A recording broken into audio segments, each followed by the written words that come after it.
Your reasons for requirements for legal separation can be used for absolute divorce. Your reasons for annulment can be used for absolute divorce. Meron pang isa doon. Foreign divorce can be a reason for absolute divorce.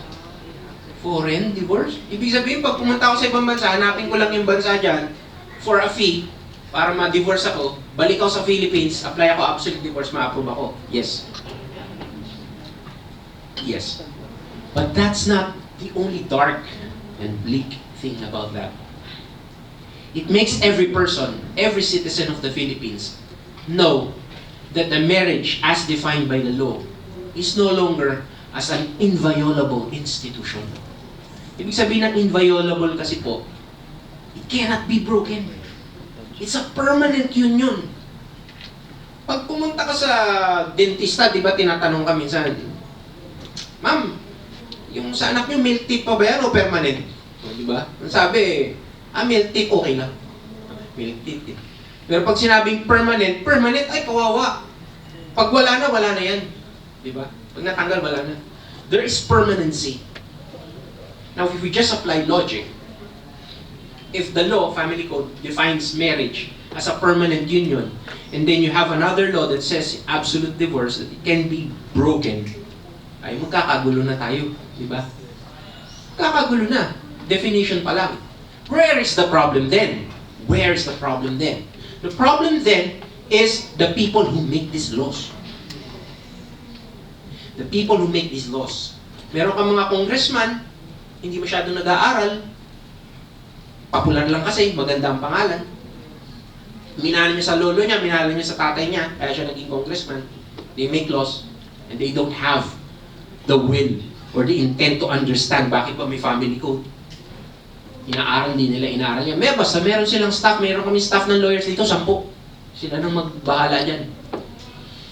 That's the problem. Kaya may mga batas tayo, conflicting. Diba? Kung may isa pa tayong senador, sabi niya, akala ko, ano lang, nung nandito na ako, nagbabasa ako, puro English pala. Diba that's laughable? When I was small, when you say someone is a senator, that is something. That is something. Mas matindi pa yun sa Michael Jackson, or sa iba yung mga sikat ngayon, Taylor Swift. Hindi. That's something. Pag sinabing senator, may sinabi yun. Not only intellectually, not only by position, but also influence. We know for a fact that the laws that that person will erect or make would influence our lives. Di ba nga, sabi nila, may mga rights tayo sa batas. Paano kung yung gumawa ng rights mo, hindi naiintindihan yung batas? That's problematic. Now, this absolute divorce, September 19 lang, konti na lang, konting sipa na lang yan. Di ba? 70 congressmen approved it, pirma sila. Sa Senate naman, more than half, nandun sila. Okay daw yan, okay daw yan. Kasi kawawa naman, nabubugbog, kawawa naman. I see the logic in that, but the illogical part is also there. Di ba? Yung definition ng marriage, definition ng family, would run counter to this new law. And sabi nila, ang katwiran nila dun sa Senate bill nila, yung Senate version nila ng batas is, we're just using what the Constitution provided us that we can make laws. Totoo naman, logic talaga yun. Diba? But let's use that logic also. What if we make a legislation saying that rape is okay? Is that possible? Possible! What will stop me? Tell me. People, magrarally sa labas? Kung 220 kaming congressmen dyan, mag-agree kami, hypothetically. Agree kami sa rape, hindi yun. Hindi crime yun. Mapapasa yun. Magiging billion. Akyat sa Senate. Sabi sa Senate, no. Okay yan. Tama. Hindi rape yun. It will be a law. So that logic, na sinasabi nila, the Constitution gave us the power to make legislation. Totoo yun. Pero it should be done in congruence to what is right. Diba? And that goes back to the intent and will of the law. Pag hindi mo naiintindihan, bakit para saan ba yun? Babalik tayo dun sa lesson natin kanina, yung matulog ka sa hapon. Bakit? Para ka lumaki. Sa bansa natin, para lumaki tayo. Bakit may mga batas na tulad ng kasal? May batas tulad ng hindi mo to pwedeng gawin, bawal makiapig, bawal ang ganito, bawal ang ganyan. May reason. Di ba? Tingnan mo natin yung mga VAUSI officers natin. Lagi silang busy sa kanilang mga tungkulin. Pag nagkaroon na absolute divorce, kung yung dapat sabi nila, pwede lang kami mag-blatter. Ngayon, hindi na ganun. Anong naiisip ko? Mayor ako. Sabihin ko doon sa VAUSI officer, lagyan mo na ng tatak na pwede sila mag-divorce na lang. Kaysa naman magputak-takan pa sila dun sa lugar, mag-usap pa sila, magkano ba ang mo, ganito magkano mo. Hindi na, absolute divorce na lang, tapos kagad, di ba? At least doon nakalagay, nakalagay dun sa batas, kasi meron din dyan mga penalties, pag di ka automatic. O itong VAUSI, mag-uusap-usap pa tayo, hindi umattend, reset, ganyan. Di ba? Magkakaroon ng duplicitous na jobs na dapat na-address natin, ang ginawa natin, pinatsi-patsi lang natin. Ang katwiran pa nila dun sa batas is, it's because we are the only one of the two countries who makes divorce illegal. Ang isang example nila is, Philippines, tayo na lang daw, and Vatican City. Tapos kinumpare dun sa batas nila ginawa nila, bill na ginawa nila, yung Vatican City, kinumpare sa Philippines. I mean, how much wrong can you get?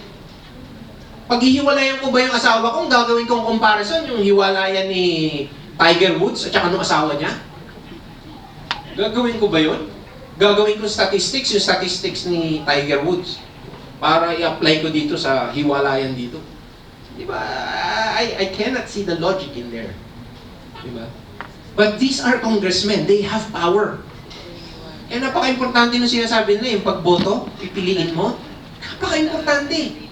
Tinuturo ba yun sa mga bata? Ganun lang. Pero hindi nila naintindihan yung import. Diba? Kasi, you are so busy with developing your physical. Kailangan gumraduate ako, kailangan honor student ako, kailangan makakuha ako ng trabaho, kailangan makakuha ako ng ganito, kailangan maka-acquire ako ng ganito. Why am I still going back there? Physical and spiritual. Because there must be a lesson in there. Kailangan ma-develop mo pareho. Kasi most people, pag nakita natin ng isang bagay, doon tayo na-attract kaagad eh. Minsan nga, pag-girlfriend, pag-boyfriend, based on attraction lang eh. Napugian, makisig, diba? Matalino, diba? Bigyan ko kayong isang example ng matalino. Diba? Experiences, sabi ko, diba? Parang nilalaglag ko lahat ng clients ko, no? No.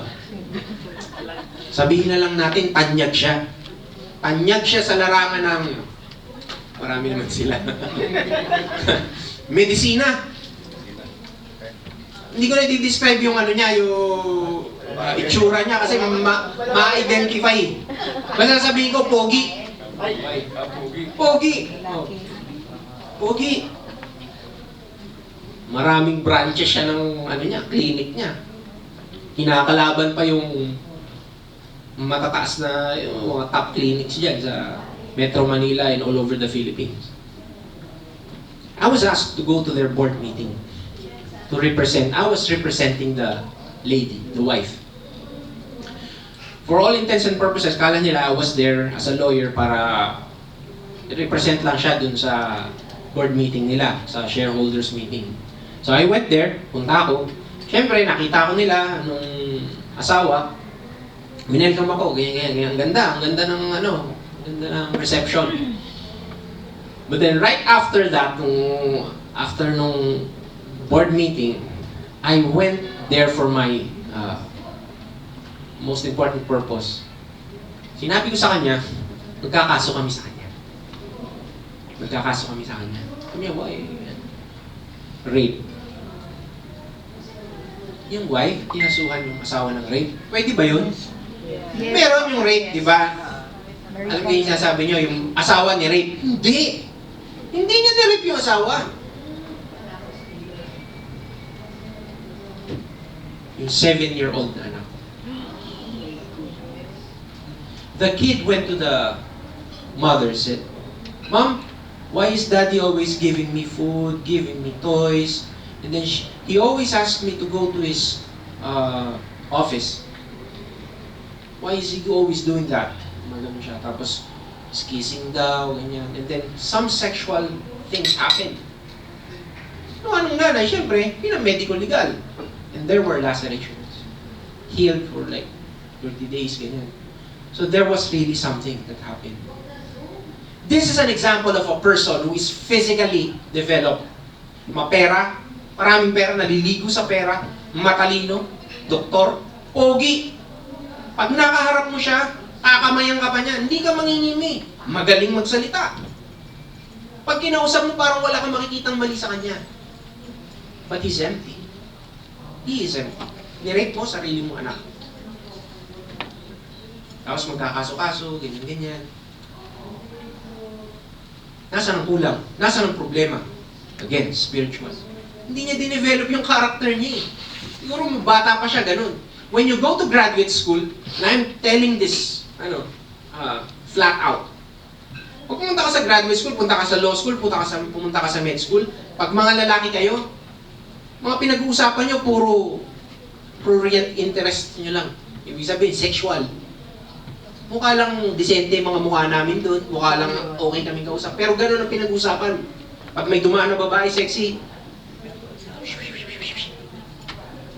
that develops your character. Akala mo okay lang yun. When time passes by, ayan na. Graduate ka na. Lawyer ka na. Doktor ka na. Ano na ibig sabihin nun? May title ka na. Pogi ka pa. May pera ka pa. Ano gagawin mo? What else? Mag-hobby ka? May hobby ka na. Diba? Nag-golf ka. Nag-trekking ka. What else? Ang bababae ka na lang. Ang bababae ka na lang. Pag ginawa mo yan, ano mangyayari sa pamilya mo? Ano ituturo mo sa anak mo?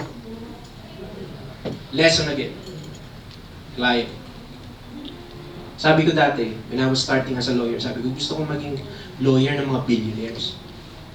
Ayoko lang yung kunyari, pumunta ako sa Ayala, lawyer ako ng Ayala.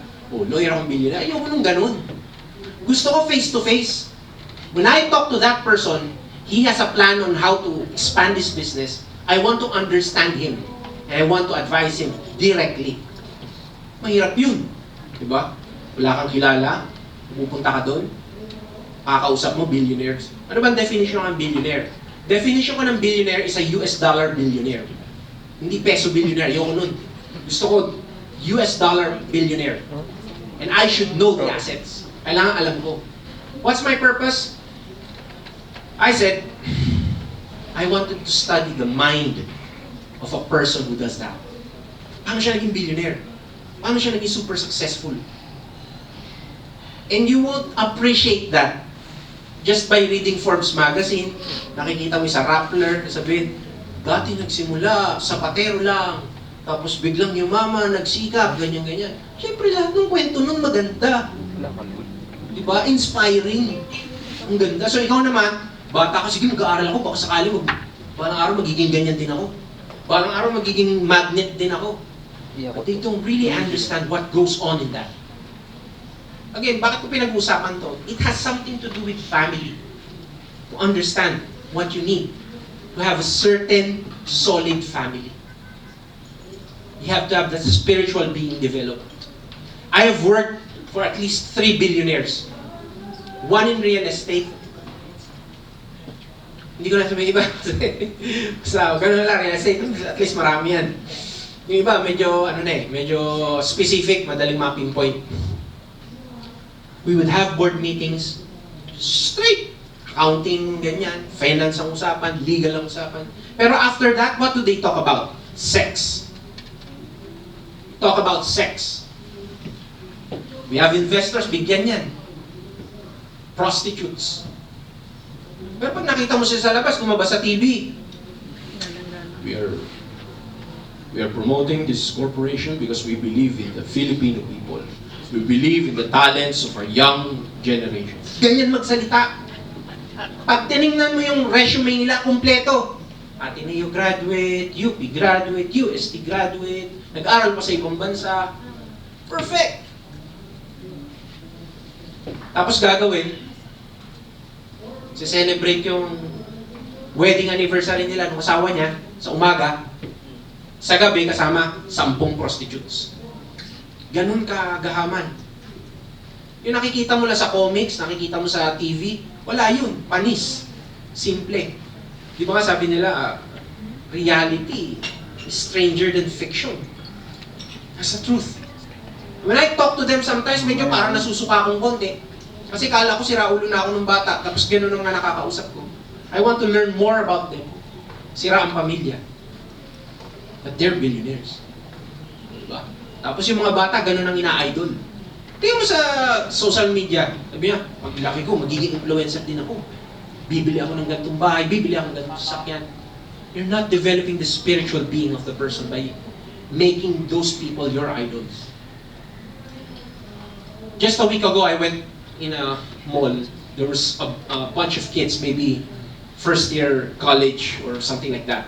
They were talking about the Ferrari that went past by us. He said, balang araw magkakaroon din ako niyan. Kikita mo. Yan ang ano ko. That person is trying to program his mind that Ferrari will define his success. Ang hirap ipaliwanag yun sa bata eh. Kasi yung spiritual being niya hindi pa na-develop. That's why with my kids, iba ang approach ko. I was raised by my parents. Kailangan sabi, dapat, basa ka, dapat ganito ang score mo. 98 ang pinakamababang grade. Ganun eh. Kabisaduhin mo yung libro. I was living in the province, but yung mga libro nakakabisado ko eh. Minsan, ginagawa ko pang, yung nagpapasikat ka sa mga kaklase mo. Sabi ko, open any page in that book. Then what I want you to do is read from that page. You can read all the pages, but put blanks in there. If you want, you can put all the blanks and just read all the articles. Wow. Puro A lang, ganun. The blank blank of the blank blank blank is the blank of the blank blank blank. The blank is the blank of the blank blank blank. I can answer that. I could memorize that. By the time I was 20, I can memorize a page in 5 seconds. I realized that was something that was God-given. When I went to law school, sabi ang hirap. Mahirap ang law school. Gaaral ka ng batas, kakabisaduhin mo. Mas mataas pa sa akin yung babasahin mo. That's true. Mahirap yun. Pag normal na tao ka. Pero if you have talent, God-given talent, that's easy. Mag-aaral ka ng 2 oras. Pagpasok mo sa school, parang nag-aaral ng 1 linggo. Kasi God-given talent. When I took the bar exams, I didn't study. Sabi yung mga klase ko, Babad, kumusta yung aral mo civil law? Natutunan ko na yung isang talent sa lawyering eh. Umarte. Brad, ang hirap na eh. Grabe, no? Alala mo yan, no? Hirap intindihin eh. Nasa page na pa lang ako, ganyan. But I didn't study. Kasi alam ko, kaya ko yung basahin. Isang araw lang, yung aralin nila ng 3 buwan. When I took the bar, I didn't study. Sabi ko, bakit? Nag-aral na ako ng law school eh. Working student ako eh. Ang aral ko sa jeep, sa bus, something like that. But I was always thinking, sabi ko, when I become a lawyer, I would be confronted with very intelligent people. If the only thing that I have is to read a book, memorize it, explain it, analyze it, apply it, then I'm no different from all other lawyers. I must think differently. So that when someone comes to me, I can give an advice that's very different from others. And that's what I do with my clients. But that's only the physical part. What's the spiritual part?